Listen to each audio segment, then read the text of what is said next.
The key linchpin for a market opportunity analysis, a marketing plan, or a marketing problem solving situation is designing a strategy going forward.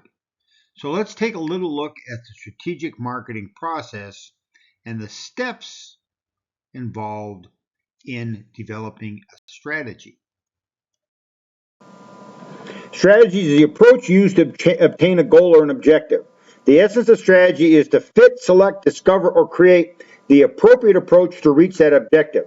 So if I have an objective of I want to be President of the United States, well, I need to come up with, given the situation and given those objectives, I need to come up with a strategy that is likely to make that happen. I have a funny story about one of my nephews. Many years ago, my nephews used to come and spend the summer with me. And we were having breakfast one morning with myself and another faculty member and Carl, one of my nephews. And the faculty member said to Carl, "Carl, what are you going to do when you grow up?" Carl said, "I'm going to be a rap star." The colleague of mine said, "Really? How are you going to make that happen?" He said, well, he lived in New York at the time, and he said, "Well, when I get a little bit older, I'm going to take the subway into New York City every weekend. I'm going to sing on the street corners until I get discovered." Of course, I didn't think that that made much sense, but understand that this was an 8-year-old child who had a goal and had a strategy to actually reach that goal. It might not have been one that is extremely likely, but at least he had a strategy to reach that goal. All right, understand that strategies are objective specific. The objectives and the situation analysis determine what strategy you will use to get there. General George Patton, one of the famous generals from World War II, quote was, "One tries to make plans fit the circumstances." And this is a very important notion in strategy development. We often find people who want to use someone else's plan to fit their situation. Well, so-and-so did it this way. The fact is that plans need to be specific.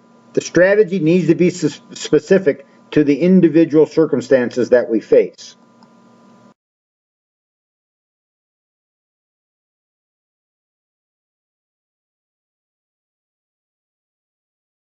For a strategy to be workable, it must satisfy 3 requirements. That is, it must help achieve coordination within the organization. That is, it must have information that tells the organization what we're going to accomplish together.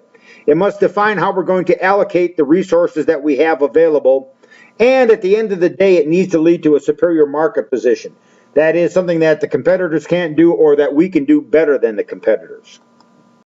Selection are, of course, the objectives and the SWOT, which is the situation analysis, then the generic competitive strategy, a positioning, that is how we are going to sell our product compared to the competition, and then who we're going to market the product to, that is the target market.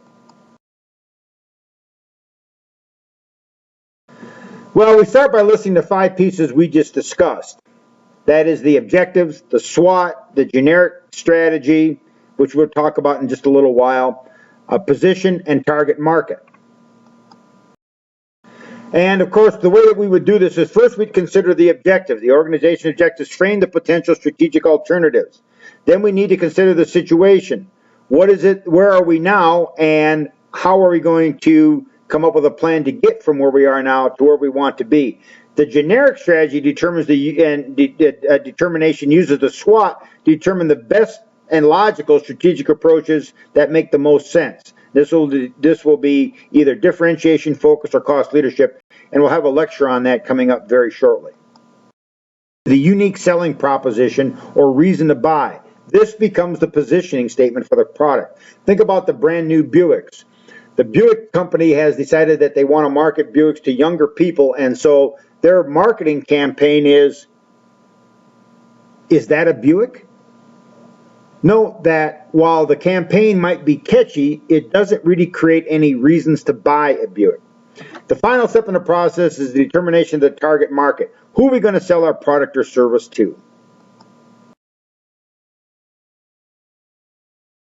While the process is presented as a set of steps in almost every situation, typically strategy development doesn't follow that sort of step. It's more of a eureka process. That is, we fit the pieces together and eventually we figure out how they all fit together in a way that best allows us to reach our goals and objectives.